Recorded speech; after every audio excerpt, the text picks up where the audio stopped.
Satei é um perdedor virgem e um cara solitário até ser forçado a salvar o mundo. Mas primeiro, ele tem que se casar e conquistar 5 garotas. Um dia, enquanto Satei está em uma árvore procurando insetos como um nerd, um súbito feixe de luz o atinge, fazendo-o beijar o chão.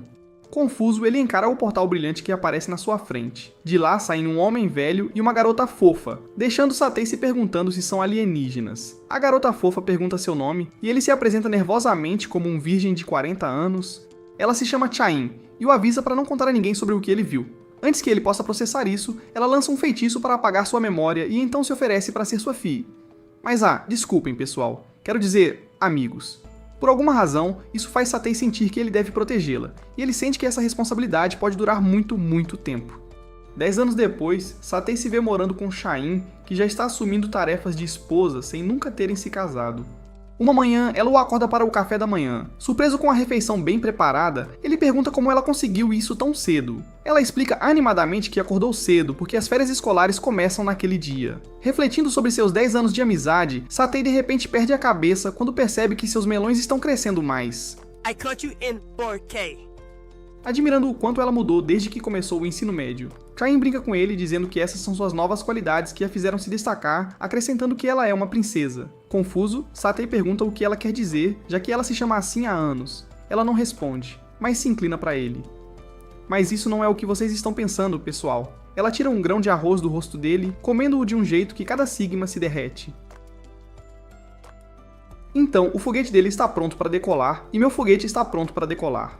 A caminho da escola, Satei, enquanto nota seus melões, o pingente do anel está balançando em seu peito. Ele se lembra dela dizendo-lhe o quanto os anéis são importantes e como ela planeja dar um a quem ela se casar. Quando Chain uma vez perguntou se ele se casaria com ela, mas este macho alfa diz não para ela. Mas enquanto ele olha para o pingente agora, Chain o pega olhando e casualmente destrói suas esperanças dizendo que ele nem está na disputa para ser o futuro marido dela, brincando que ele cresceu para ser um perdedor feio. As provocações dela o deixam silenciosamente desapontado. Na escola, Chain exibe suas melhores notas nos exames, dizendo para suas amigas que é porque ela é uma princesa, não qualquer outra vadia feia. Emotional, damn it! Eles riem, questionando que tipo de princesa ela poderia ser. Enquanto isso, o amigo de Satei, que se parece com um macaco, reclama de estar solteiro durante o intervalo e provoca Satei por ter a sorte de ver Caim todos os dias. Mais tarde, Satei recebe uma mensagem de Caim convidando-o para o festival de verão. Ela acena para ele, fazendo-o corar e se perguntar se ela gosta dele, embora rapidamente duvide disso devido à sua confiança baixa, assim como seu rosto feio. Naquela noite, Satei aparece em seu uniforme escolar e quase morre de tanta beleza do Chain. Enquanto eles passeiam pelo festival, ela o provoca dizendo que ele era seu herói quando criança, mas agora é um perdedor. Mais tarde, ela quer um pirulito. E pessoal, Satei está pronto para tirar as calças, mas ela diz para ele ganhar um bichinho de pelúcia para ela, então ela vai gostar do pirulito dele. Então ele tenta impressioná-la desajeitadamente conseguindo um bichinho de pelúcia, atirando o estilo James Bond. Ele só quer um bichinho de pelúcia, e ele ficou animado. Mais tarde, Satei e Chain acabam em um lugar tranquilo, e ele decide que é o momento perfeito para tirar suas calças. Desculpe pessoal, quero dizer confessar seus sentimentos. Quando ele está prestes a dizer que a ama, fogos de artifício o interrompem. Chain então diz que tem algo importante para compartilhar e espera que ela sinta da mesma forma. Para seu choque, ela revela que está partindo no dia seguinte para retornar à terra natal de seu avô, um lugar distante. Sem palavras, Satei a acompanha até em casa. Ela agradece a ele pelas lembranças e rapidamente corre para dentro antes que ele possa responder. Naquela noite, Satei pensa sobre sua misteriosa terra natal e percebe que sabe menos sobre ela do que pensava. De repente, um feixe de luz familiar aparece do lado de fora do seu quarto. Lembrando-se do dia em que a conheceu, ele corre para a fonte. No portal, Chain se prepara para partir. Satei grita seu nome, implorando para que fique. Ela está surpresa que ele se lembre de tudo, e explica que não está apenas se mudando, mas retornando a outro mundo para se casar. De coração partido, Satei tenta impedi-la, mas é tarde demais. Determinado a não perdê-la, ele abandona seu mundo e salta no portal atrás dela. Satei se encontra em um grande palácio onde Chain está prestes a se casar com outra. Quando a cerimônia começa, um monstro do abismo de repente invade Mirandheim. Sua avó revela que a esconderam em outro mundo para mantê-la segura. Ele rapidamente pula para enfrentar o monstro, mas é lançado de lado como uma mosca. Frustrado, ele diz que realmente precisam do Anel de Luz, e pede que ela o entregue ao príncipe. Em vez disso, Ren corre até Satou, beija-o e entrega-lhe o anel. O avô dela fica chocado, mas o príncipe aceita e entrega a Satou sua espada. Com coragem renovada, Satou se prepara para enfrentar o monstro. O desavisado Satou pensa que o príncipe lhe deu a espada apenas para mostrar como é uma de verdade, e não faz ideia do que fazer com ela. Quando a espada e o anel começam a brilhar, ele avança cegamente contra o monstro e, por pura sorte, derrota-o com um único golpe. Todos, incluindo Satou, ficam surpresos, mas ele desmaia imediatamente depois. No dia seguinte, ele acorda em um quarto luxuoso, apenas para Haim dizer que é o quarto do casal real, deixando-o sem palavras. Ela o provoca sobre o beijo e pergunta: devemos continuar após o beijo? Embaraçando-o ainda mais enquanto ele começa a se perguntar se de alguma forma acabou ficando com a garota que sempre achou que estava fora do seu alcance. Mas agora ela está pronta para ser aplaudida. Haim então explica que ela deveria se casar com o príncipe, mas mal o conhecia e não queria se casar com um estranho. Então, quando viu alguém familiar, ele escolheu ele em vez disso. Enquanto Satou se sente decepcionado por ser a segunda opção dela, ela diz que o escolheu para ser o herói deles. Mais tarde, Satou é apresentado à nação como o herói que derrotou o monstro do abismo, o Rei do Anel e o Salvador da Terra. Sentindo-se como se estivesse em um sonho, ele é convidado a fazer um discurso, mas nervosamente grita algumas palavras sem sentido. A multidão inútil está igualmente confusa, aplaude efusivamente, aceitando-o como o herói deles. Enquanto Satou está tomando banho, ele reflete sobre como suas escolhas foram imprudentes. De repente, Haim aparece, entrando de forma desajeitada com seus grandes seios, mas ela quase morre de vergonha quando ele a nota. Ela explica nervosamente que agora são recém-casados, então não deveria ser estranho, embora ambos se sintam desconfortáveis. Eles acabam juntos na banheira, e Haim, sentindo-se culpada, admite que o arrastou para a confusão dela. Ela confessa que sabia que tudo isso aconteceria quando lhe deu o anel. Cego por seus sentimentos, Satou a assegura que está bem, fingindo entender a situação. Ele até diz que não se importa em ficar ao lado dela neste mundo, se é algo que só ele pode fazer, surpreendendo-a. O momento a faz lembrar de como ele costumava protegê-la dos valentões quando eram crianças. Enquanto isso, Satou não é mais um Sigma Mali enquanto tenta dar uma espiada em seus melões, mas ela rapidamente se esconde, avisando-o para não dar a ele. De repente, um alarme toca. Satou pula de susto, revelando involuntariamente seu pirulito para ela. Ela fica chocada e pensa: isso é tão grande, e eu espero, pessoal, que ela fique feliz depois de ver algo assim. A confusão é sobre vários monstros abissais aparecendo, e soldados imploram para que o Rei dos Anéis lute. Satou está confuso, tendo pensado que o título Rei dos Anéis significava apenas que ele poderia derrotar Haim a qualquer momento. Quando ele insiste que não pode lutar, o avô de Haim diz friamente que não importa contanto que ele esteja usando o anel. Relutante, mas percebendo a seriedade, Satou pega um taco próximo, que começa a brilhar.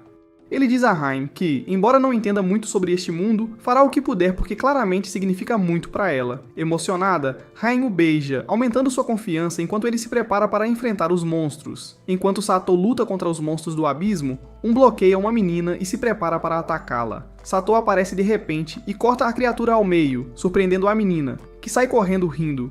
Satou está surpreso por ainda estar de pé depois de derrotar 3 monstros, diferente de antes quando ele desmoronou após derrotar apenas um. O avô de Haim explica que o beijo que Satou compartilhou com Haim o fortaleceu, pois o vínculo deles como marido e mulher dá poder ao anel. Ele acrescenta que o dever de um príncipe encher a boca dela constantemente, desculpem pessoal, quero dizer, o dever de uma princesa é fornecer força ao seu rei na batalha. Percebendo isso, Satou lembra-se de forma constrangedora, porque Haim colocou sua saliva na boca dele mais cedo. No entanto, o velho avisa que a força atual de Satou não vai durar muito, então ele está lá para ajudar. Satou duvida das habilidades do velho, mas a situação muda quando o Cavaleiro do Rei do Abismo aparece de repente. Ao ver o anel no dedo de Satou, o velho fica visivelmente nervoso. Satou percebe que este cavaleiro parece muito mais forte do que os monstros anteriores, mas sua confiança após o beijo de Haim o faz avançar imprudentemente. Antes que o velho possa detê-lo, o cavaleiro invoca uma poderosa rajada de vento, arremessando Satou contra a parede e quebrando sua arma. Satou percebe que o anel acabou de salvá-lo da morte.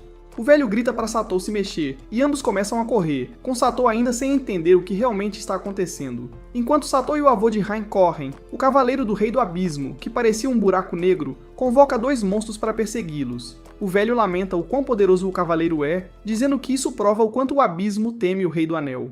Satou, ainda sem saber, pergunta que criatura era aquela, já que era muito poderosa para ele. O velho explica que é um cavaleiro do Rei do Abismo, um monstro aterrorizante que empunha magia poderosa.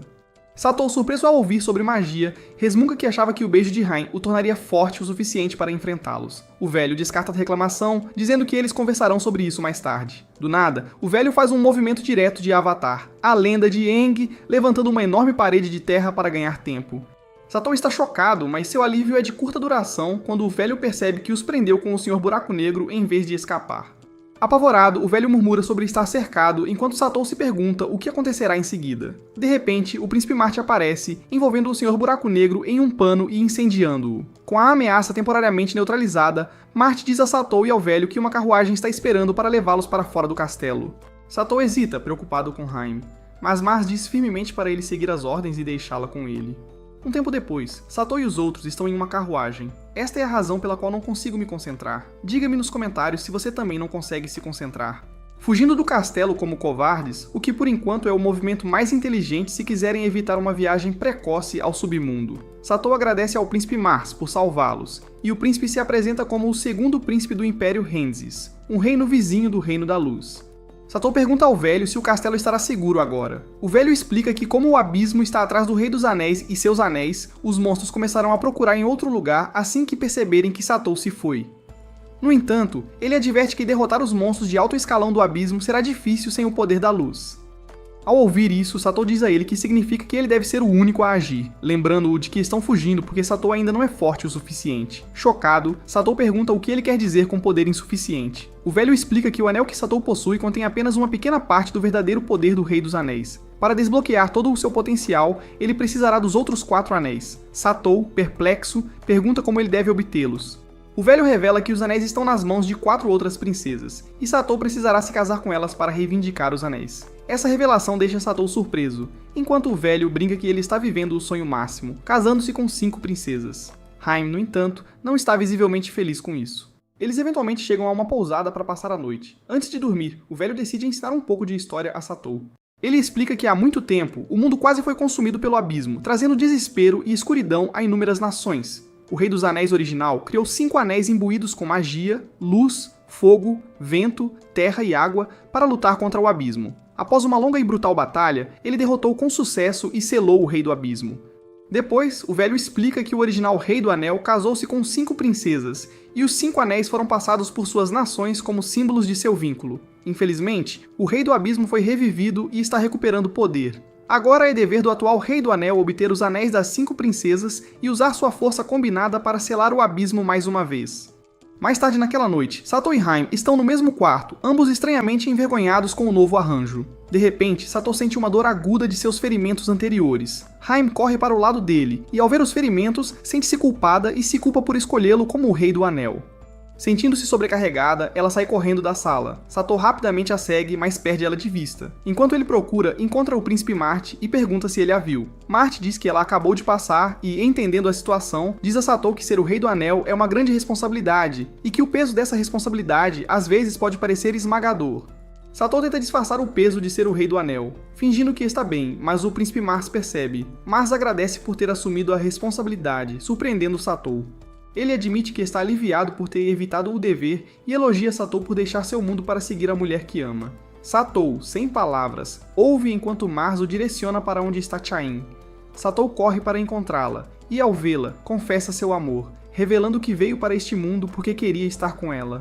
Surpresa, Chain admite que não quer que seu marido carregue sozinho todos os encargos do Rei do Anel. No entanto, ela decidiu cumprir seu papel como esposa, e pergunta se ele a aceitará novamente como sua esposa. Satou concorda alegremente. De volta ao quarto, os dois estão totalmente no clima para quebrar a cama, mas eles congelam como no Polo Sul e não conseguem se mexer. Satou, reunindo coragem, chega mais perto e gentilmente empurra Chain para baixo. Eu acho, pessoal, desta vez temos que ver algum desenvolvimento de enredo. Bem quando ele está prestes a dar o primeiro passo nesta guerra, algo parece errado. Ele para e se afasta, deixando Chain confuso. Esperando uma explicação séria, ela fica perplexa quando Satou diz que o primeiro momento deles juntos deve ser mais especial. Ela o encara, se perguntando se ele é o cara ou não, pensando que pode estar escolhendo o idiota do Rei do Anel. Na manhã seguinte, Satou e Chain se encontram com o velho, que está visivelmente decepcionado por eles não terem feito nada na noite anterior, deixando os dois envergonhados. O velho lembra a ele que os desenvolvimentos da trama é o que dá ao Rei do Anel sua verdadeira força, instando-o a fazer melhor uso de sua arma poderosa. Desculpem, pessoal, quero dizer melhor uso de seu Magnum. O príncipe Mars aparece com roupas de viagem e algumas proteções para Satou, e ele e o velho informam-lhes que o próximo destino é a aldeia escondida dos elfos, Ronca. Satou fica surpreso, e o velho explica que o Anel do Vento é passado pela família real dos elfos. Na sua jornada para Ronca, eles encontram a Muralha da Tempestade, uma barreira mágica de tempestade que impede a entrada de forasteiros. Enquanto eles navegam pela tempestade, uma grande fera aparece de repente, assustando Satou. Ele entra em pânico, presumindo que seja um monstro do abismo, mas o velho casualmente diz que é apenas um urso.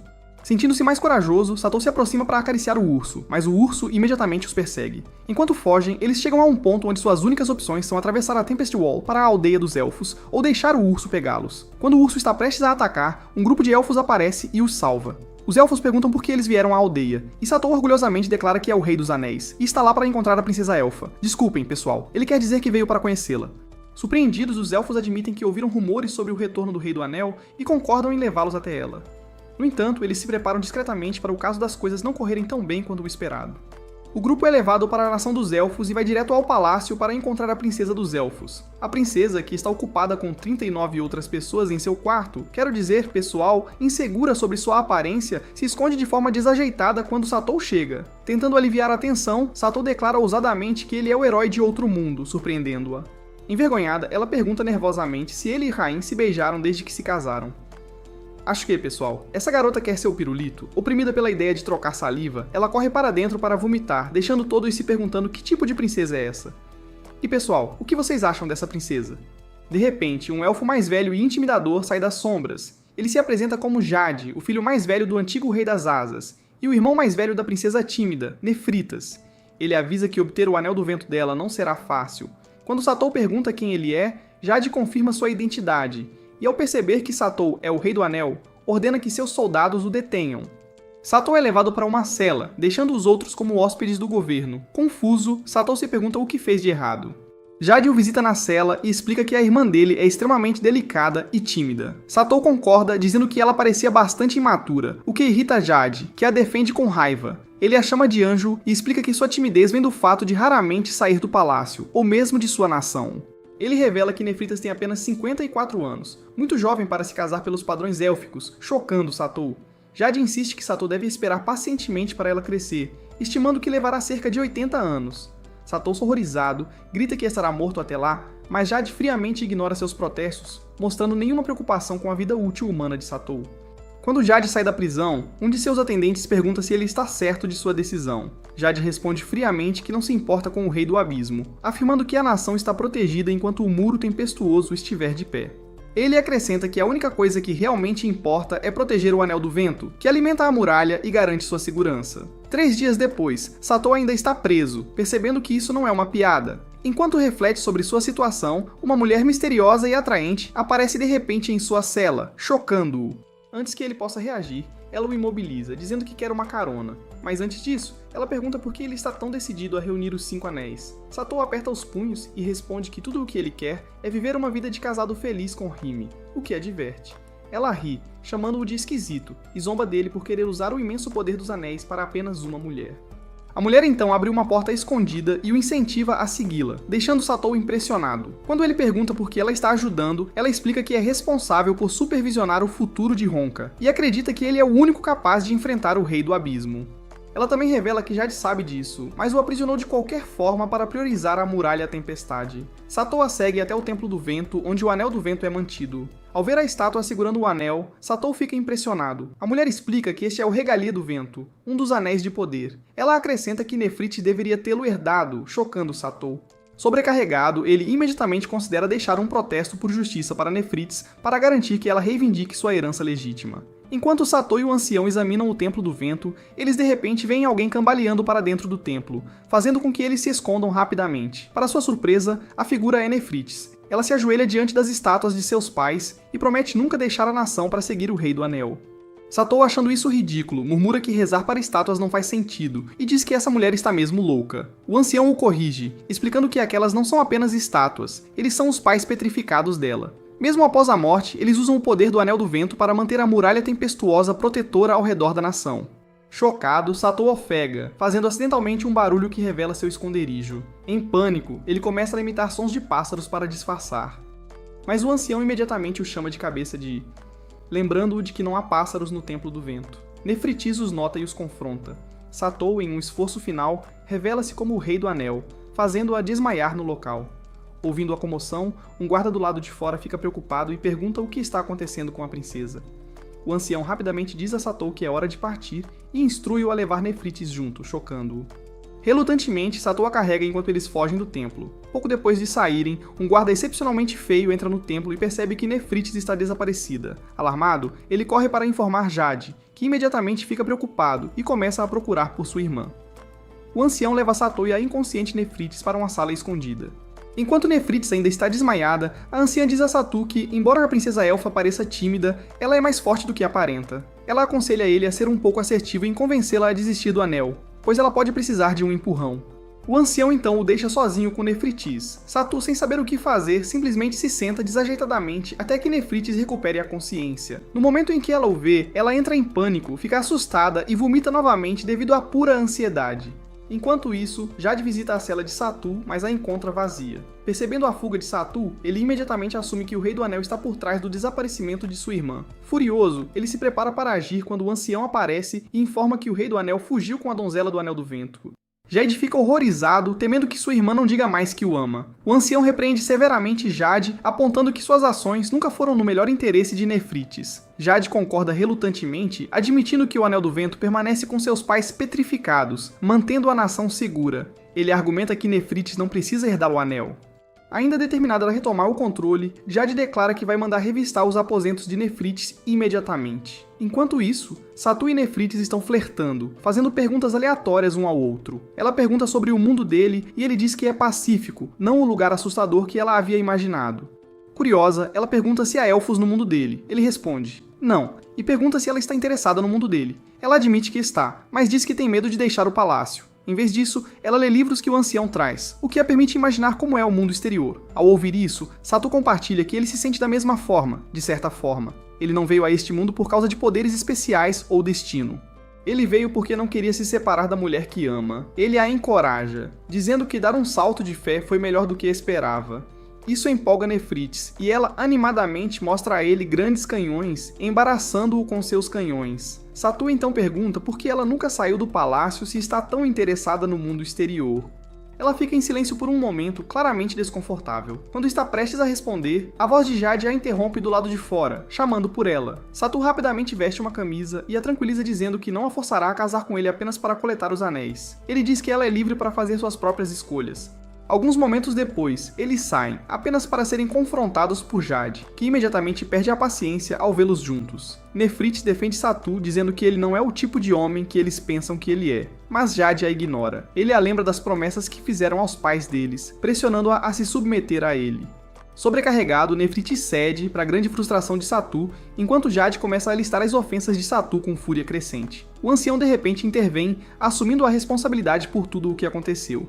Ela diz com firmeza a Jade que a forma como ele tratou o Rei do Anel é inaceitável. Ela anuncia que ficará responsável por Satu de agora em diante. Jade concorda relutantemente, mas adverte que nunca devem aparecer diante de Nefrites novamente. Depois, enquanto Satu e Shime conversam, a anciã se apresenta como Peridot, a elfa mais velha de Honka. Shime se apresenta educadamente, mas Satu vai direto ao ponto, perguntando se os pais de Nefrites têm algo a ver com seu estado atual. Peridot decide compartilhar a história de Honka e a origem da Muralha Tempestade. Ela explica que a mãe de Nefrites e Jade não era originalmente destinada a herdar os anéis. Ela tinha uma irmã mais velha, a herdeira legítima. De acordo com a tradição élfica, as princesas eram obrigadas a se casar com alguém da aldeia para garantir que os anéis permanecessem na nação e protegessem seu povo. No entanto, a princesa mais velha se apaixonou por um viajante humano. Isso causou um alvoroço entre os elfos, que temiam que, se o viajante recebesse o anel, ele poderia levá-lo para fora da aldeia. Rumores e paranoia cresceram, eventualmente solidificando-se em hostilidade em relação ao viajante. Quanto mais os elfos se opunham ao relacionamento, mais forte o amor da princesa pelo viajante se tornava. Mas um dia, o viajante desapareceu, ou foi expulso pelos aldeões, ou teve que partir para proteger os anéis. Os aldeões ficaram aliviados, mas a princesa mais velha ficou arrasada. O desespero dela virou raiva, e ela lançou uma maldição sobre a aldeia antes de partir. Os elfos viviam com medo constante de sua vingança. Eventualmente, os pais de Nefrites e Jade herdaram os anéis, mas eles também foram atormentados pelo medo persistente da maldição. Para proteger a nação de um possível perigo, eles usaram o poder dos anéis para criar a Muralha da Tempestade. Esta barreira mágica protegeu a aldeia, mas custou suas vidas. Antes do sacrifício, a mãe de Nefrites fez ela e Jade prometerem nunca sair do muro, selando seu destino e deixando a nação isolada até hoje. Peridot conclui dizendo que essa história é a raiz do estado atual do país e dos medos de Nefrites. Após a história de Peridot, Alabastro sugere que abandonem a ideia de obter o Anel do Vento por enquanto, chocando Satu. Ele protesta, lembrando-os que as forças do Rei do Abismo podem estar avançando enquanto falam, então eles não podem se dar ao luxo de atrasar em Honka por mais tempo. Peridot o tranquiliza dizendo que eles não estão desistindo completamente do anel, mas Satu precisa se concentrar em obter os outros anéis rapidamente. pois ele ainda está muito fraco para lidar com a situação atual. Relutantemente, Satu concorda, embora continue preocupado com Nefritis. O grupo se prepara para partir, com Jade expressando satisfação por finalmente deixar para trás a velha e empoeirada história do Rei do Anel. Uma história tão antiga que até mesmo os elfos de longa vida duvidam de sua veracidade. No entanto, a conversa deles é interrompida quando um servo entra correndo, em pânico, relatando que monstros do abismo invadiram a Muralha da Tempestade. Os elfos, conhecidos por seu orgulho na barreira mágica, ficam impressionados. O servo continua, explicando que um monstro poderoso criou um buraco na muralha e está enviando monstros subordinados para invadir o reino como se fosse um buffet à vontade. Quando Satu e seu grupo saem da cidade, testemunham inúmeros monstros entrando e se dirigindo ao palácio. Alabaster declara imediatamente que eles precisam voltar para proteger os anéis. Sem hesitar, ele beija Satu, energizando-o para a batalha iminente. Enquanto os monstros causam estragos no reino, Peridot confronta Nefrites, instando-a a agir. Nefrites, dominada pelo medo e pela culpa, se recusa a sair de seu quarto, dizendo que prometeu à mãe que ficaria segura dentro do palácio. Frustrada, Peridot diz a ela que se continuar sendo inútil para a nação, ela poderia muito bem se transformar em pedra, abalando ainda mais a determinação de Nefrites. Enquanto isso, o Sr. Halloween infiltra-se no Templo do Vento e tenta reivindicar os anéis. Jade o confronta, lançando um ataque, mas o cavaleiro o afasta facilmente como se fosse um inseto. Percebendo a força de seu oponente, Jade se recusa a recuar, prometendo proteger o legado de seus pais. O cavaleiro, sem se impressionar, decide enviar Jade para se juntar a seus pais na morte, desencadeando um ataque devastador. No entanto, Alabaster aparece bem a tempo, bloqueando o golpe com seu cajado mágico e salvando Jade. Jade, atordoada, pergunta a Satu por que eles voltaram. Satu responde audaciosamente: "Nós acabamos de salvar suas propagandas, cara", e declara que desta vez ele tem o poder de derrotar o cavaleiro. Lars adverte Satu para ter cuidado e evitar imprudência, pois o Rei do Anel é insubstituível. Ignorando o aviso, Satu avança contra o cavaleiro com sua arma brilhante, enquanto Alabaster oferece suporte mágico.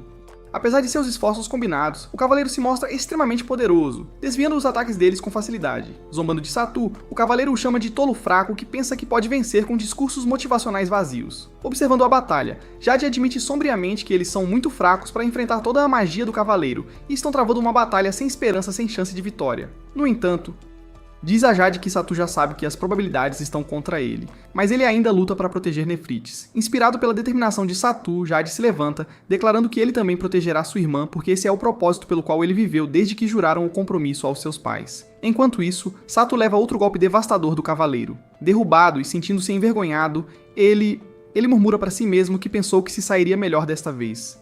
Observando sua luta, Haim percebe que apenas o beijo dela não será suficiente para ajudá-lo a vencer esta batalha. Então, Haim imediatamente sai do Templo do Vento e vai para o quarto de Nefritas. Enquanto isso, Alabaster sugere que eles recuem, mas Satu responde firmemente que não podem abandonar o templo.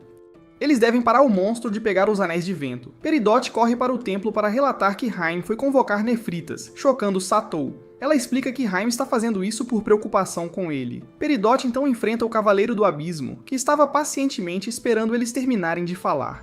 Enquanto isso, Haim está do lado de fora da porta de Nefritas e diz diretamente para ela se casar com Satu, deixando Nefritas chocada. Haim continua, lembrando-a que seus pais sacrificaram suas vidas para protegê-la e aos anéis, criando a barreira de vento para proteger a nação. Haim reconhece que é um grande fardo carregar, mas insiste que Nefritas, como herdeira, deve assumir a responsabilidade. Ela admite que uma vez também foi impotente, incapaz de fazer qualquer coisa além de depender dos outros para protegê-la. Nefritas, ainda hesitante, responde que ela não é como Haim e acredita que seus pais se sacrificaram para protegê-la de herdar o anel. Haim rebate, dizendo a ela para não desperdiçar o sacrifício que seus pais fizeram e que todos estão lutando pelos anéis e pela nação. Eles também precisam que ela se junte à luta. Nefritas se opõe novamente, alegando que os outros estão simplesmente cumprindo as responsabilidades daqueles que possuem os anéis. Haim então explica com paixão que Satu não está lutando por obrigação. Ele está lutando porque é a casa de Nefritas, e ele se importa com ela. Ela elogia Satu como alguém gentil e disposto a arriscar tudo para proteger aqueles que lhe são queridos, mesmo que isso possa custar sua vida. Impressionado, Haim começa a chorar, implorando a Nefritas que se case com Satu, porque Haim sozinho não é forte o suficiente para capacitá-lo. Chocada e emocionada, Nefritas lentamente abre a porta. 5 minutos depois, Haim e Nefritas chegam ao Templo do Vento com um enorme martelo, deixando todos confusos. Sem explicação, eles correm em direção à estátua, segurando os anéis de vento e a destroem em pedaços, chocando Jade. O Cavaleiro do Abismo observa sem interferir, enquanto Nefritas pega os anéis de vento, corre para Satu e o beija, dando-lhe um anel enquanto usa o outro. A barreira de vento desaparece instantaneamente, deixando todos chocados, e Jade entra em pânico sobre o futuro da nação. Nefritas o tranquiliza e entrelaça os dedos com Satou, combinando os poderes dos Anéis de Luz e Vento para liberar uma enorme explosão de energia que elimina os monstros. O Cavaleiro do Abismo ruge de dor enquanto Satou avança, desviando de sua magia de vento e cravando a máscara de Halloween em seu rosto, rachando-a. O esforço o exaure, e ele cai imediatamente. Depois, Satou acorda e se vê rodeado por 2 anjos que estão sugando seu pau. Desculpa, gente. Quero dizer que ele se lembra que agora está casado com os 2.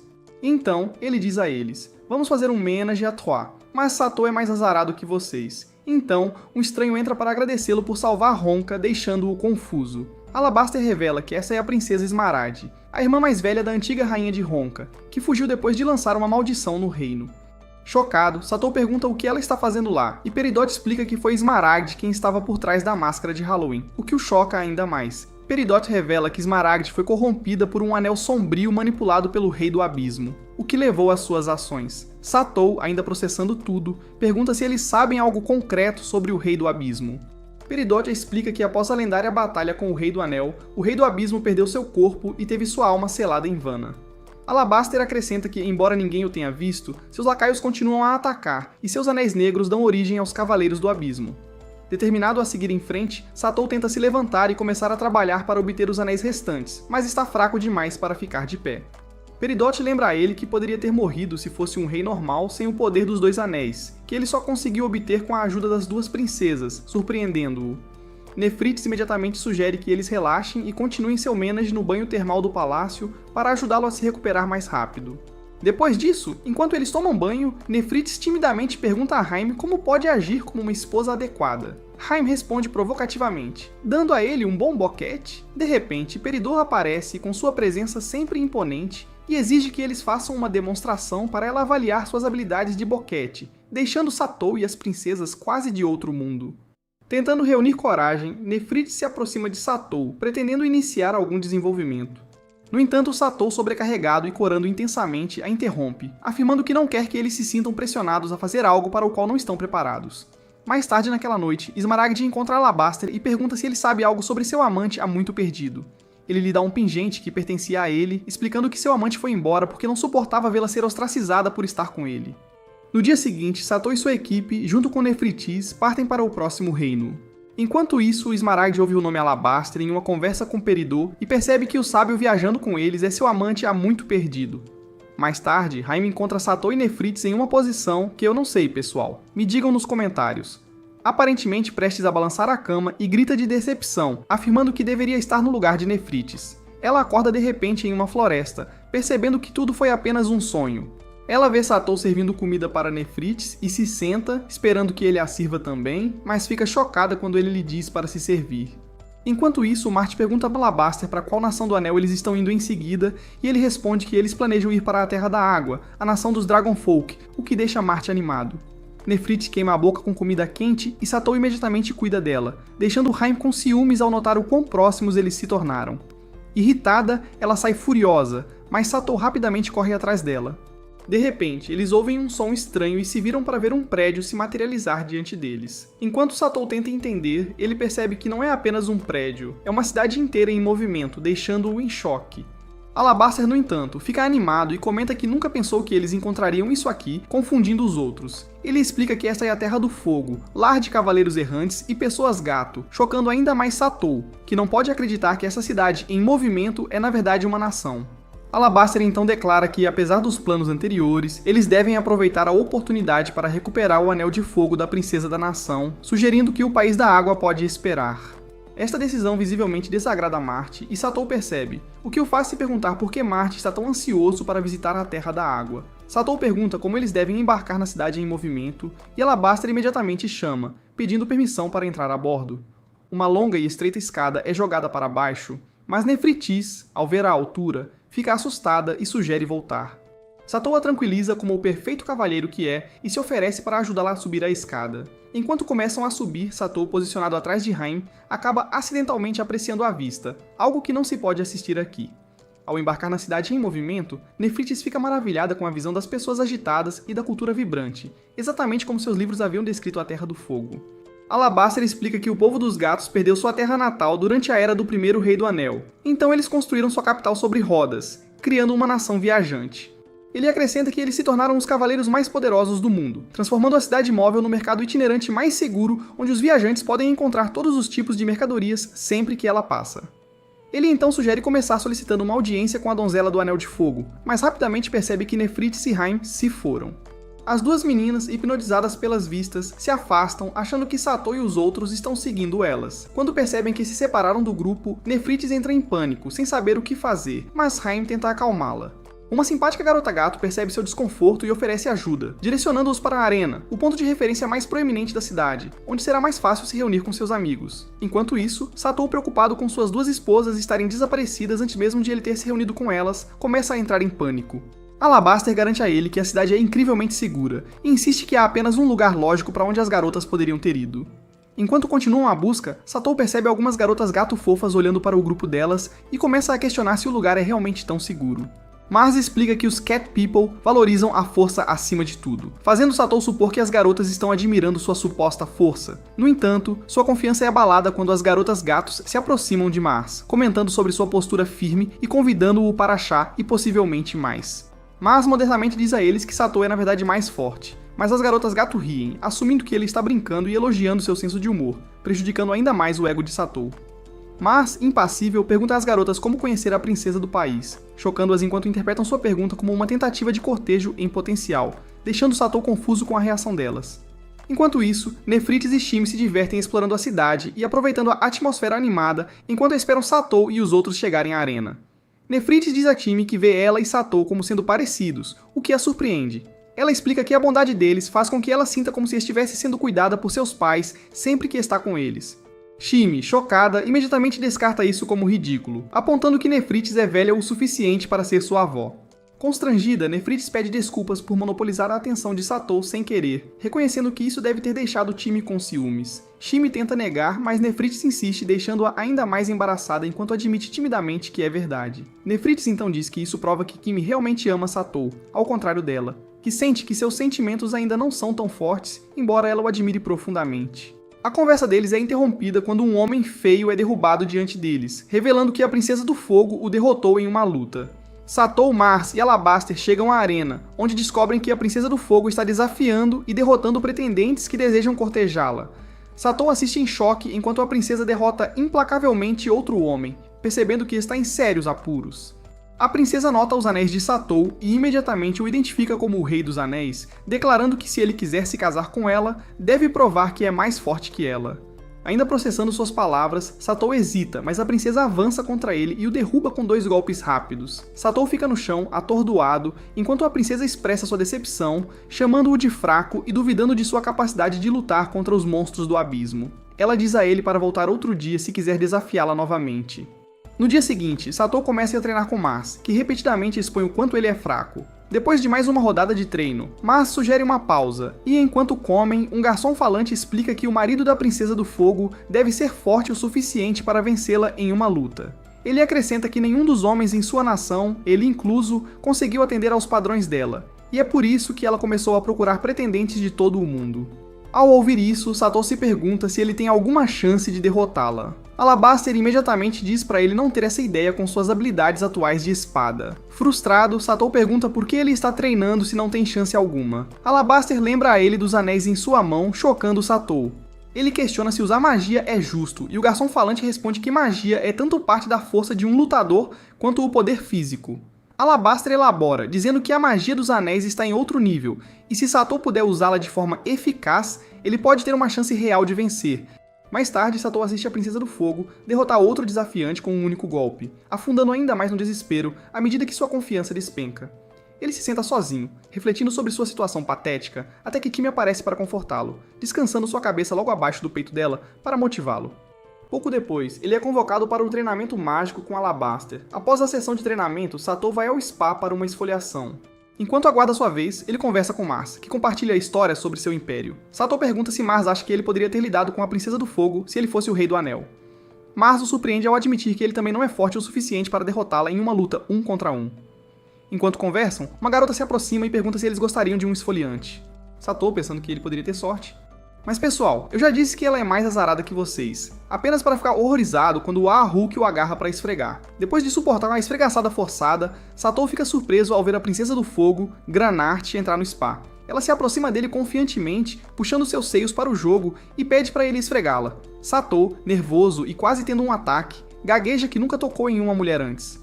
Granart ignora sua hesitação, dizendo que se não pode derrotá-la em uma briga, é melhor colocar as mãos para trabalhar. Relutantemente, Satou começa a esfregá-la enquanto ela casualmente compartilha suas frustrações sobre lutar continuamente contra desafiantes fracos. Para sua surpresa, ela então oferece apoio a ele, explicando que é dever de uma princesa do anel ajudar o rei do anel. Ela até oferece deixar que ele a derrote para obter o anel, dando-lhe total acesso a todos os seus planos, deixando Satou completamente atordoado. No entanto, Satou diz a Granart para não facilitar para ele, prometendo vencer a luta de verdade. Ela sorri e o incentiva a dar o seu melhor. Determinado, Satou começa a treinar mais do que nunca. Enquanto se esforça, ele decide parar de focar apenas na força física, e em vez disso, planeja confiar no poder dos anéis. Na manhã seguinte, Satou acorda se sentindo inesperadamente revigorado. Enquanto ele se espreguiça, é surpreendido quando Nefritas de repente pula debaixo do seu cobertor. Chocado, ele pergunta há quanto tempo ela está lá, e ela casualmente responde que está lá o tempo todo. Ela verifica a condição dele e explica que o poder dos anéis também ajuda a curar seu corpo. Nefritas então pergunta se ele tem trabalhado tanto por Granart e Satou admite que sim, embora duvide que possa vencer apesar de seus esforços. Ela o encoraja, lembrando-o de que ele pode vencer se usar totalmente o poder dos anéis. Ela o tranquiliza, assegurando que ninguém questionará os métodos que ele usa enquanto Granart o reconhecer como o Rei dos Anéis. Como ele deve coletar todos os anéis de qualquer maneira, Nefritas insiste que ele deve fazer o que achar certo. Enquanto ela continua suas tentativas sutilmente suspeitas de tentá-lo, Satou agradece e se levanta para sair, impassível e desinteressado em suas investidas. Mais tarde, Satou retoma o treinamento com Mars e executa um movimento poderoso que surpreende Mars, que o elogia por sua melhoria significativa. Animado, Satou pergunta se agora tem uma chance de derrotar Granart. No entanto, Mars rapidamente o desanima, dizendo-lhe francamente que ainda é impossível, pois ele é tão fraco quanto uma menina de 3 anos, esmagando a nova confiança de Satou.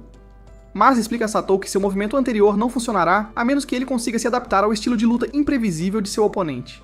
Ele diz a Satou que quando ele puder replicar esse movimento em um combate real, ele poderá finalmente acertar um golpe em Granart. Mars acrescenta que Satou agora tem uma chance em 1 milhão de derrotá-la, melhor do que nenhuma, e o aconselha a confiar na magia dos anéis para ter uma vantagem.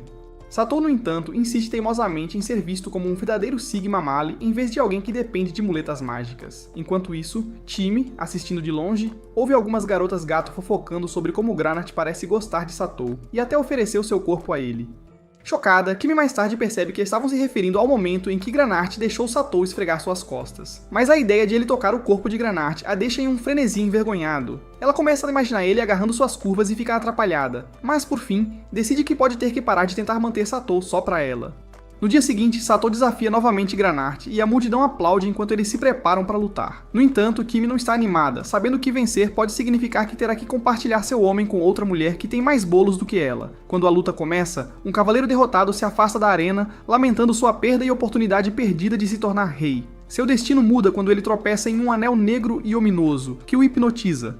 Sob sua influência, ele retorna à arena, agora um fantoche do Rei do Abismo. Enquanto Satou está no meio do discurso, o cavaleiro transformado em servo do abismo ataca de repente, chocando a todos. Granart rapidamente bloqueia o golpe, mas é pego de surpresa quando o cavaleiro se incendeia em chamas e invoca monstros do abismo. Um monstro de fogo se prepara para atacar, mas uma garota gato o despacha com um único golpe, declarando que o povo gato se preparou para este dia.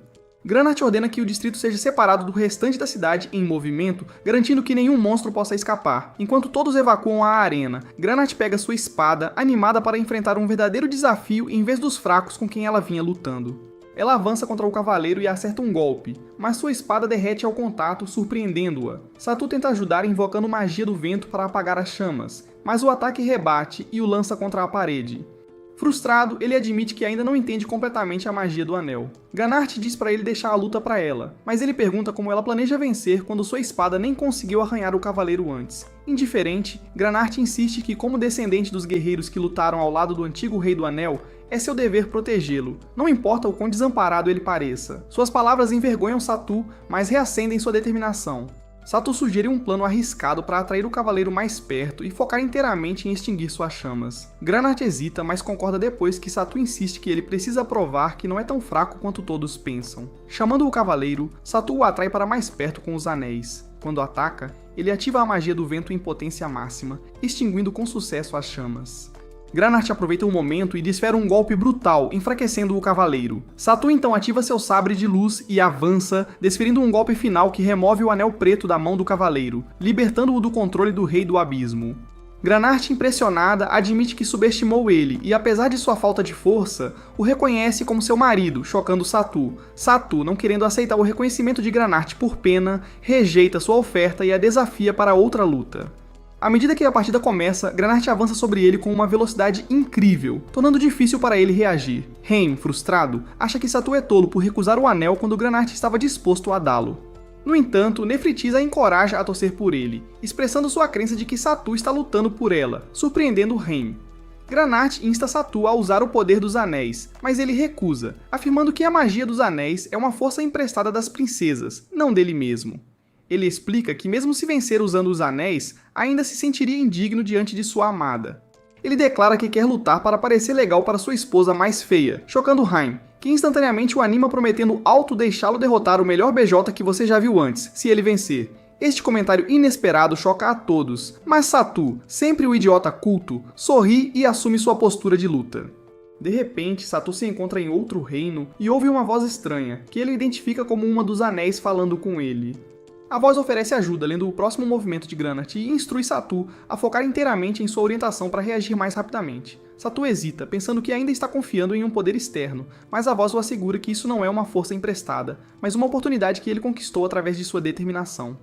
Encorajado, Satu retoma sua posição enquanto Granart avança novamente. Granart se move rapidamente, pulando no ar para um ataque antes que Satu possa reagir completamente. A voz do anel o alerta sobre sua posição acima, e ele rapidamente contra-ataca com um golpe poderoso no ar, mandando Granart ao chão. Atordoada, Granart percebe que foi derrotada pela primeira vez. Enquanto Satu está em descrença, Granart de repente se lança sobre ele e o beija apaixonadamente, reconhecendo-o como a primeira pessoa a derrotá-la. Ela lhe dá o Anel de Fogo, reconhecendo oficialmente ele como o Rei do Anel. Enquanto Satu ainda está processando o que acabou de acontecer, Granart ousadamente pede que ele quer ver seu controle, o que o choca. No entanto, Satu, mantendo sua postura como um macho alfa, recusa e declara com ousadia: "Eu mereço provar minha carne primeiro", deixando Granart embaraçado e a multidão pasma. Mais tarde naquela noite, Satu e Haim se preparam para aplaudir, mas Satu não consegue aguentar mais do que 2 segundos, então ele adormece antes que qualquer coisa aconteça devido ao seu cansaço de usar o poder do anel. Na manhã seguinte, ele acorda confuso e se perguntando quando adormeceu. Haim finge que ela está andando em seu controle a noite toda, chocando-o porque ele não se lembra. Nefritis aparece de repente, revelando que nada aconteceu e declarando que é a vez dela agora, apenas para Granart aparecer atrás dela com uma expressão presunçosa. Naquela noite, Granart organiza um banquete para celebrar Satu como o Rei do Anel e elogia-o por fazer com que ela o reconheça, em vez de desistir como um covarde. Haim fica com ciúmes e se embriaga, surpreendendo Satu, que a leva de volta ao seu quarto. Ela o agarra, pedindo por segurança, e ele diz que ficou grato por ela ter torcido por ele durante a luta, mas quer esperar até eles voltarem para o mundo dele antes de ficarem íntimos, pois este parece muito estranho. Haim insiste em recompensá-lo por seu trabalho árduo e oferece fazer qualquer coisa que ele quiser, surpreendendo-o. Satu, aproveitando a oportunidade, diz que gostaria de brincar com as melancias dela. Quando ele começa, Nefritis e Granart de repente revelam que estavam assistindo, chocando-os. Granart os zomba por serem tão lentos e salta sobre Satu para tomar a vez dela. Mas Nefritis e Haim intervêm, atingindo-a para preservar a pureza de Satu, deixando-o ainda mais confuso. Em seguida, o grupo vai para a Terra da Água, e Satu fica impressionado com a vivacidade da cidade. Ele rapidamente percebe que Mars não está mais com eles, e Alabaster explica que ele foi na frente para outros negócios. Isso faz Satu lembrar do quanto Mars parecia ansioso para visitar a Terra da Água. Enquanto Satu reflete, uma jovem assustadora corre até ele com flores, perguntando animadamente se ele é o Rei do Anel. Quando ele confirma, ela sorri de excitação, declarando-se uma grande fã, o que o diverte. Ela lhe entrega as flores, mas ao pegá-las, ela de repente o beija. O quarto anel aparece instantaneamente em seu dedo, chocando-o. Ela zomba dele, dizendo que ouviu boatos de ele ser um tolo que corre atrás de mulheres, deixando-o atordoado. Em seguida, ela se apresenta como Saphir, a donzela do Anel da Água, e declara audaciosamente que acabou de fazê-lo seu marido. Satu, surpresa com sua ousadia, pergunta a Alabaster se isso é mesmo permitido. Alabaster confirma que sim, e até agradece a Saphir por sua rápida cooperação. Saphir olha para as outras princesas do Anel e lhes diz de forma desdenhosa para fazerem o que quiserem, duvidando que formarão qualquer conexão profunda de qualquer maneira. Virando-se para Satu, ela declara que, como seu marido, ele agora é o Rei da Terra da Água e deve governá-la pacificamente. Ela então o surpreende pedindo que a siga para usar seu poder. Confuso, Satu pergunta o que está acontecendo e Safir responde diretamente que, se nada for feito, sua nação perecerá, deixando-o chocado. Um soldado desleixado e irritado se aproxima de Safir, exigindo que ela volte ao palácio. Ignorando-o, ela abraça Satu e o declara seu marido, Binaim, com quem acabou de se casar. O soldado, irritado, ordena que todos vão ao palácio. No caminho, o grupo começa a conversar e Satu percebe que estão na nação de Mars. Safir explica que o Império Jesus, o Reino de Mars, é a maior nação da humanidade, expandindo sua influência ao formar alianças com muitas outras nações. Essa revelação choca Satu quando ele descobre que o soldado cansado e mal-humorado é Sluder, o irmão mais velho de Mars e o primeiro príncipe de Jesus. Alabaster explica ainda que Sluder está cumprindo as ordens do Imperador ao tomar controle de outras nações, provando ser capaz de liderança enquanto poupa as nações portadoras do Anel. Satu pergunta se o Império é mau, e Safir apoia essa afirmação, acusando-os de usar a desculpa de proteger as nações de monstros do abismo como um pretexto para a dominação. Granart, no entanto, argumenta que o Império une as pessoas para se oporem à ressurreição do Rei do Abismo. Impressionado com o conhecimento de Granart, Satu escuta, mas Safir a chama desdenhosamente de um animal inferior fingindo ser sábio, o que irrita Granart. Quando chegam ao palácio e descem do carro, ouvem um barulho estranho. Safir rapidamente identifica como um ataque de monstro, dizendo que a previsão do oráculo estava certa novamente. Um monstro horrível aparece de repente, chocando a todos. Ele imediatamente lança suas pernas em Satu, mas ele ativa o Anel de Fogo, liberando um enorme incêndio que força o monstro a recuar. Ele então usa o Anel de Luz para fortalecer sua espada, desferindo um golpe decisivo que corta a criatura ao meio. Safir fica impressionada com a demonstração do poder do Anel, e Sluder, tendo presenciado a batalha, percebe que as lendas em torno dos anéis não são apenas contos de fadas. Após isso, Safir leva Satu até seu pai para apresentá-lo como o Rei do Anel e declará-lo seu marido, desafiando os planos de seu pai de reter o Anel de Água do Rei do Anel.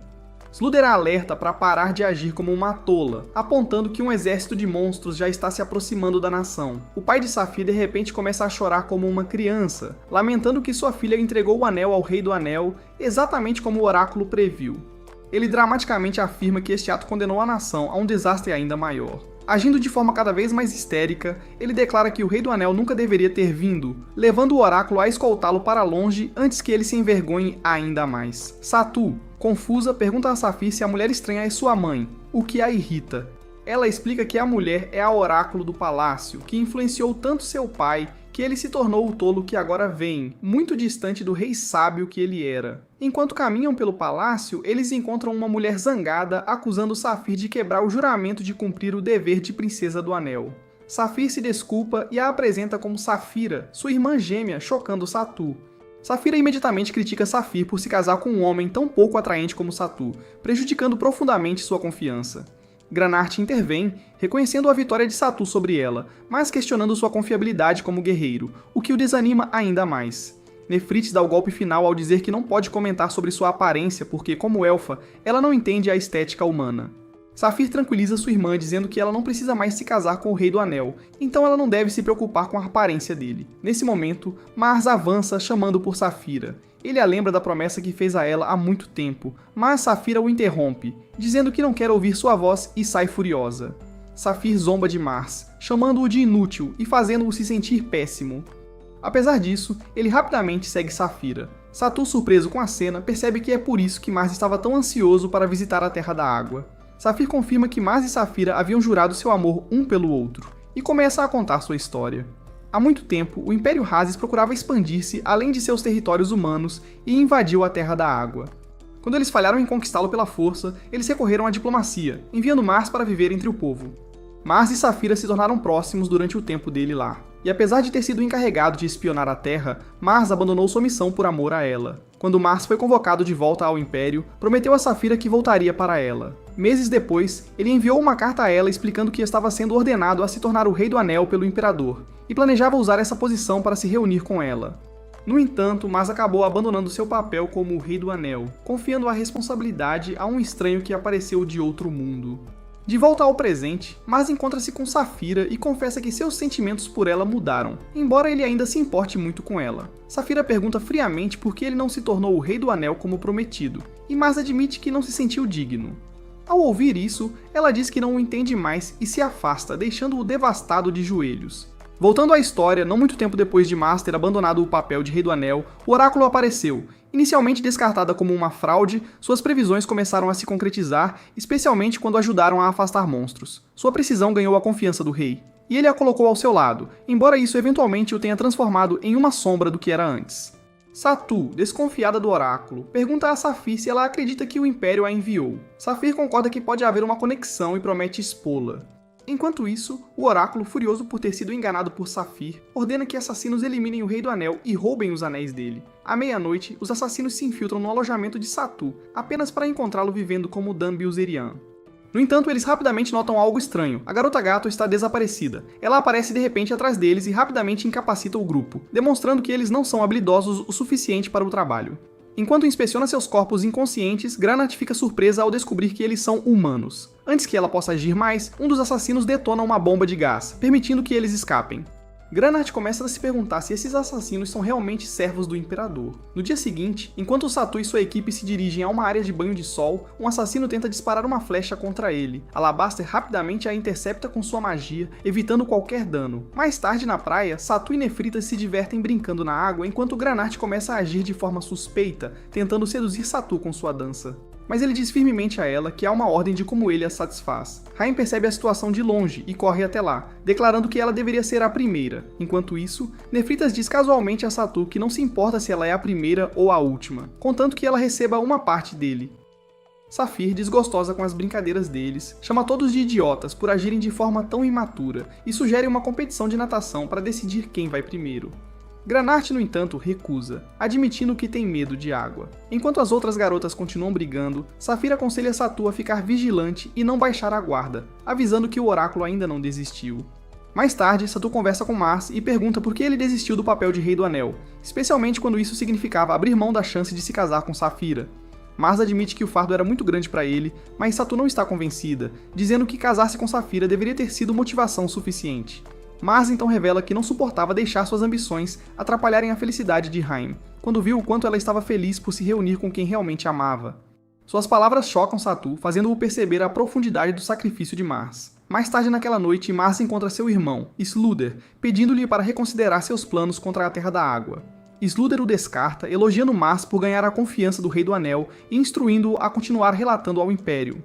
Desanimado, Mars vai embora e encontra o oráculo, que ordena que ele roube os anéis. Ela revela que um exército de monstros atacará em 3 dias, e diz a Mars para usar o caos para assassinar Satu, alegando que é sua chance de corrigir falhas passadas e ganhar o perdão de seu pai. Mars questiona sua identidade, suspeitando que ela seja uma espiã imperial, mas ela nega, dizendo que suas previsões sempre se realizam.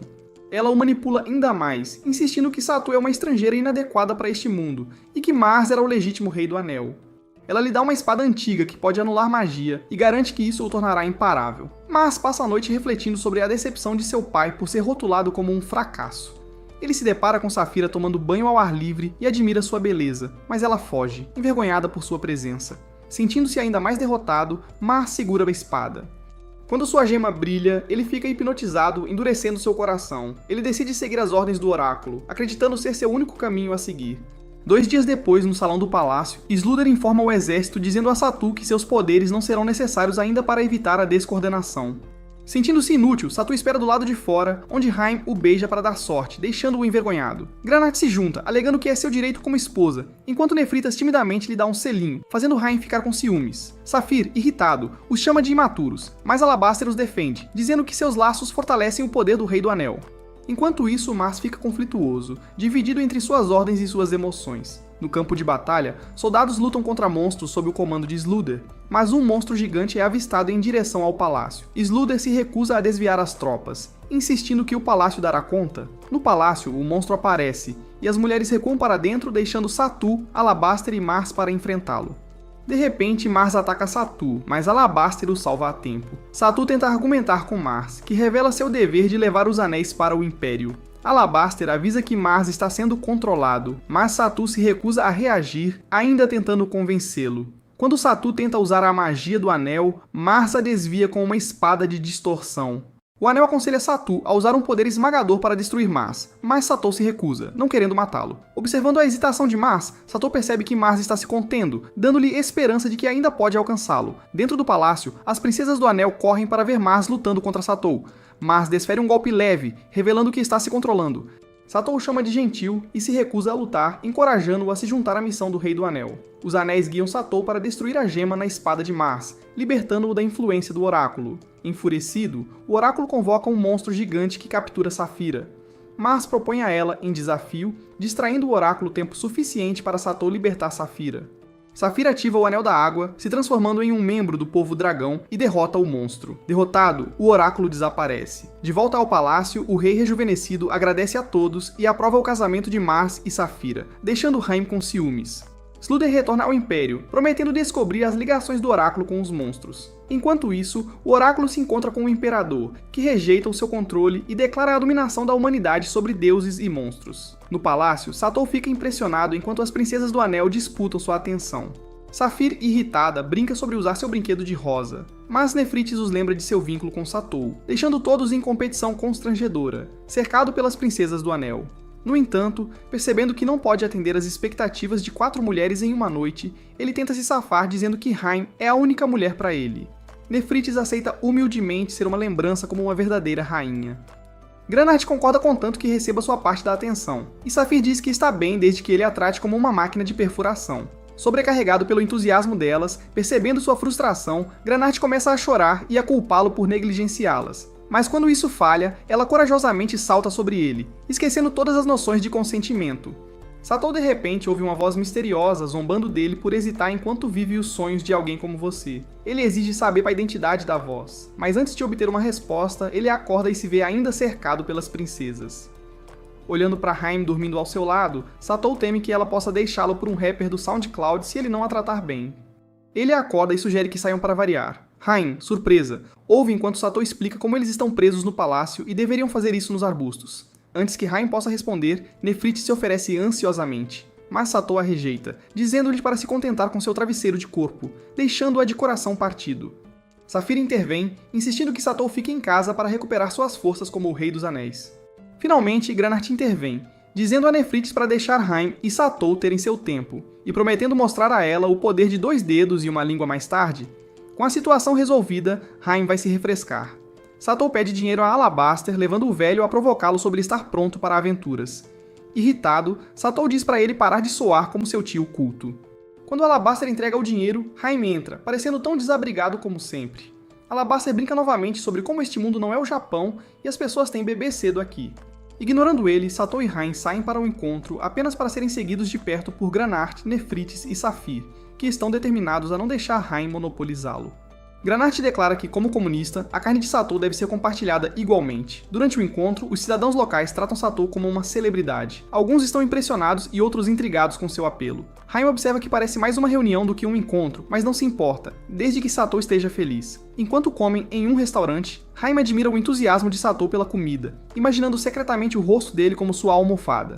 Enquanto isso, as outras princesas assistem de longe, com Nefrites expressando tristeza pela afeição de Satou por Haim. Granart a incentiva a não atrapalhar as coisas, para que Haim não fique com Satou só para ela.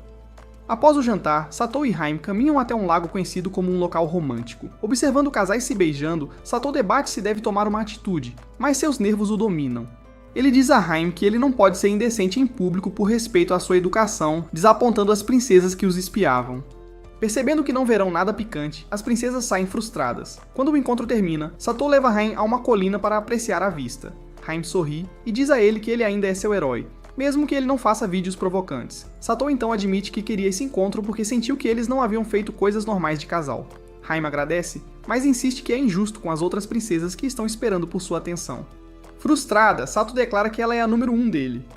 Mas Haim gentilmente argumenta que as outras princesas estão fazendo o possível para apoiá-lo como o Rei do Anel. Percebendo seu altruísmo, Satou a beija apaixonadamente para mostrar que ele só a quer, deixando-a emocionada. Haim, corada, diz que não quer que a noite termine tão cedo. Do nada, a entrada de um hotel do amor se abre, e uma velha astuta sugere que o casal descanse lá dentro. Satou se prepara para a ação, mas Haim desiste, afirmando que quer se fantasiar de Mommy Milkers. No dia seguinte, Alabaster informa o grupo que é hora de arrumar as coisas e embarcar na carruagem do Scooby. Safira se despede de Safira, prometendo cuidar de Satu na sua ausência. Dentro da carruagem, Alabaster anuncia que o próximo destino é a Terra da Terra, outrora habitada por anões que quase foram dizimados durante a batalha entre o Rei do Anel e o Rei do Abismo. Ao chegar à região montanhosa 3 dias depois, a empolgação de Satu diminui enquanto ele reclama de vagar sem rumo nas montanhas. Ele avisa a todos para tomarem cuidado a fim de evitar cair em um buraco enorme nas proximidades. As garotas espiam dentro e avistam restos de monstros, levando Alabaster a explicar que esta área, a Grande Muralha da Montanha Oca, foi um grande campo de batalha durante a Era do Rei do Abismo. Granart retorna de sua exploração à frente e confirma que o caminho está livre.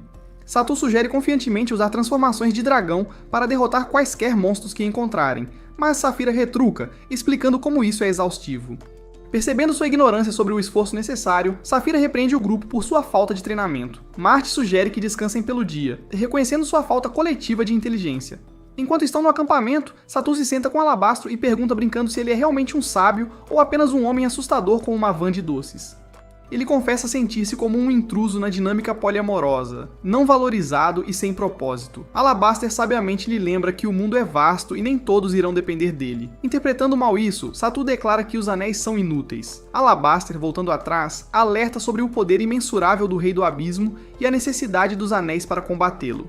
Satu finalmente entende seu papel e decide aumentar seus pontos Sigma. Alabaster suspira, refletindo sobre tempos mais simples. No dia seguinte, eles chegam a Edanin, a capital arruinada da Terra. Satu fica maravilhado com a destruição, levando Alabaster a contar como os ataques implacáveis do Rei do Abismo quase levaram os anões à extinção. Enquanto procuram o Anel da Terra, a Safira sugere preguiçosamente que ela vai descansar enquanto eles exploram. Granart lembra a ela do domínio próximo do Rei do Abismo, mas Sapphire descarta suas preocupações. O grupo descobre o que parece ser uma sala do trono, onde Satu entra em pânico ao avistar uma figura humanoide sem vida. Alabaster o acalma, explicando que é uma unidade de feiticeiro, um dispositivo criado por anões alimentado por magia. Nefritas acrescenta que os anões fizeram inúmeras invenções mágicas. Satu se pergunta em voz alta como uma raça tão avançada desapareceu, e o mistério sobre o destino dos anões permanece enquanto o grupo se aprofunda nas ruínas. De repente, a unidade de feiticeiro é ativada e ataca o grupo. Enquanto desvia de seus golpes, Alabaster percebe que está sendo controlado pelo Rei do Abismo. Com um surto de magia, ele prende Satu atrás de uma barreira mágica, ignorando os outros. Sozinho, o fantoche entrega a mensagem do Rei do Abismo, instando Satu a abandonar sua luta, pois ele é um forasteiro.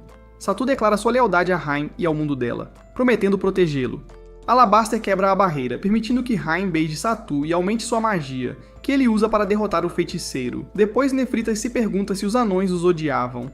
Alabaster explica que as palavras do fantoche foram corrompidas pela escuridão. De repente, os anéis negros desaparecem das mãos de Alabaster, sinalizando a ressurreição do Rei do Abismo. Antes que possam relaxar, uma horda de monstros abissais aparece. Safira, incapaz de se transformar sem água por perto, deixa o grupo sem opções. Alabastro diz a Satu para se preparar para a batalha. Mas depois de uma luta fraca, o grupo tenta escapar, apenas para perceber que estão presos, pois o Rei do Abismo ressuscitou completamente.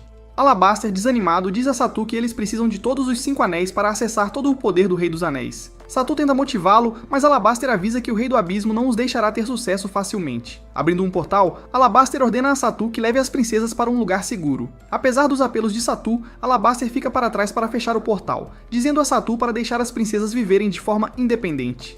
O portal desaparece, deixando Alabaster e Marte para enfrentar os monstros. Antes de lutar, Alabaster pede desculpas, mas Marte diz que é uma honra estar ao lado dele. De volta ao mundo deles, Satu e Haim levam as garotas para fazer compras. Nefritas, Granart e Safira experimentam roupas da moda, decidindo que terapia de compras é melhor do que salvar o mundo. Enquanto eles admiram suas roupas, Satu ouve NPCs fofocando sobre os chifres de Safira e as orelhas de Nefrita, preocupando-se que isso o faça parecer mal. No entanto, ele se distrai com Haim rindo das roupas, percebendo que ela superou Alabastro surpreendentemente rápido.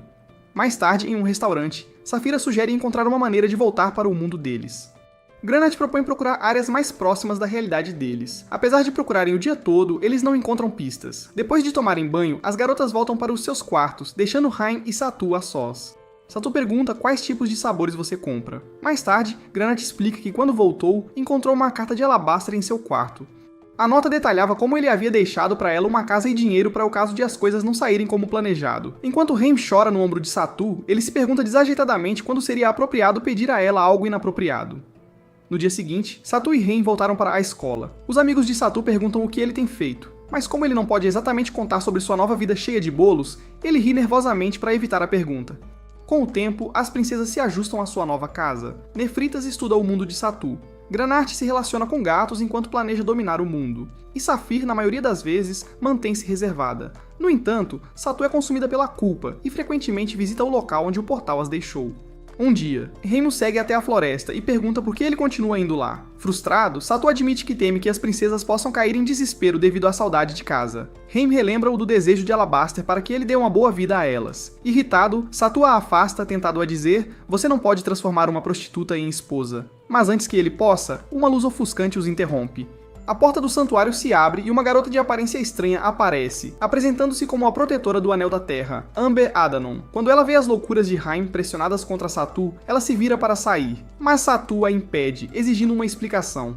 Amber revela que é um receptáculo criado para conter o Anel da Terra após a guerra com o Rei do Abismo, explicando que os poucos anões restantes não tinham números suficientes para reconstruir sua população. Amber, uma réplica da princesa Anã, foi enviada para o mundo de Satu para proteger o anel. Ela diz a Satu que esperou séculos por ele e vai abraçá-lo. Mas Reim grita para ela parar, declarando que eles não querem mais salvar seu mundo do Rei do Abismo. Decepcionada, Amber se vira para sair, mas não antes de dizer a Satu que ela estará esperando se ele mudar de ideia. No dia seguinte, Granat reclama com Satu sobre seu porão empoeirado e exige um novo apartamento. Satu a ignora, dizendo que não tem tempo para ser o chefe final para ela ou para qualquer outra pessoa. Tentando mudar de assunto, Satu começa a mencionar Amber, mas Haim interrompe, exigindo uma conversa particular. Sozinha, ela o avisa para esquecer a princesa confusa com o gênero e lembra que ele é muito fraco para derrotar o Rei do Abismo de qualquer forma. Em vez disso, ela sugere que todos saiam para comer asas de frango picantes para animar.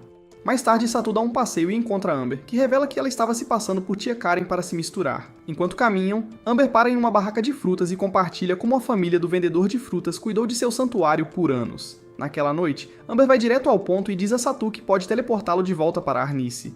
Quando ela visita novamente no dia seguinte, Amber pergunta se ele está pronto para voltar ou se ela deve continuar fazendo TikToks constrangedores.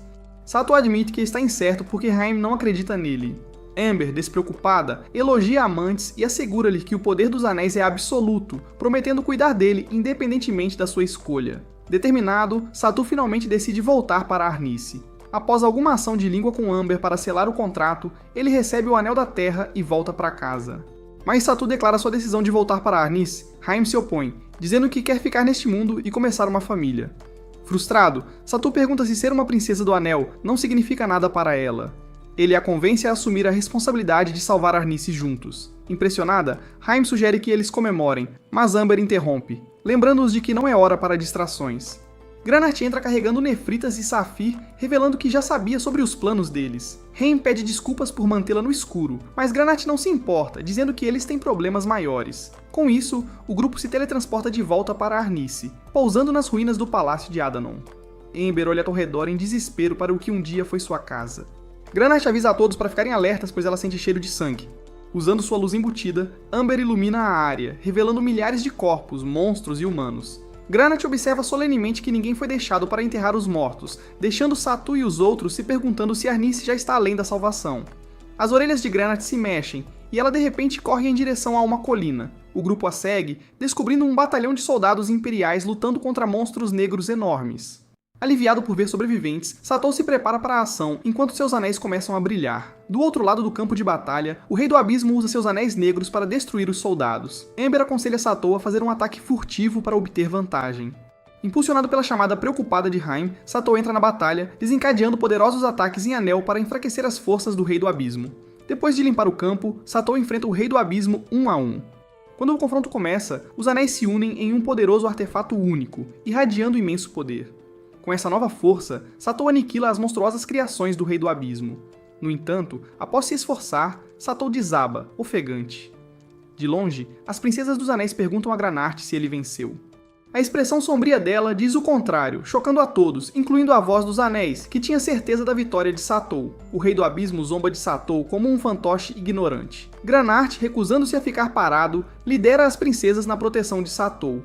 Assim que o Rei do Abismo se prepara para devorá-lo, as princesas intervêm. Com inveja do apoio de Satu, o Rei do Abismo cria goblins gigantes para atacá-los. Antes que os goblins possam atacar, Satu desmaia, perdido em memórias oníricas de seu tempo com Haim e os outros. As memórias se despedaçam enquanto sua vida começa a escapar. De repente, Satou acorda e é saudado por Alabaster. A princípio, ele acredita que está no além, mas o sábio revela que todos estão vivos. Alabaster explica que no último momento Smaragd, a mulher élfica, salvou ele e Maz. Smaragd admite que não podia ficar parada enquanto Alabaster estava em perigo. O grupo descobre que Maz também está salvo e lutando nas proximidades. Debilmente, Satou pede desculpas por não conseguir derrotar o Rei do Abismo. Alabaster garante a ele que o Rei do Abismo recuou com seus monstros, significando que Satou conseguiu feri-lo. Animado pelas notícias, Satou recupera um pouco de esperança. Ao chegar em uma vila próxima, o grupo é calorosamente recebido por civis felizes em ver o retorno do Rei do Anel. Safir confronta Alabaster sobre a falha deles em derrotar o Rei do Abismo, e Satou se junta, questionando sua própria força. Alabaster admite que os Anéis Pretos não faziam parte das lendas originais e sugere que Satou precisa aprofundar seus laços com as princesas para desbloquear todo o poder delas. Maz chega, feliz por ver Satou vivo, enquanto Alabaster explica que as princesas devem lutar ao lado de Satou como nas lendas. Granarte aponta que embora ela, Amber e Safir estejam preparadas, Nefritas e Rain são inúteis no combate. Alabaster anuncia um programa de treinamento de esposas para prepará-las.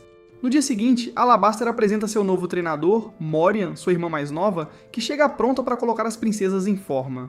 É isso para o vídeo de hoje, pessoal. Digam nos comentários quantas princesas você precisaria para se tornar poderoso. Digam nos comentários, se gostou, se inscreva e acompanhe os outros animes no canal.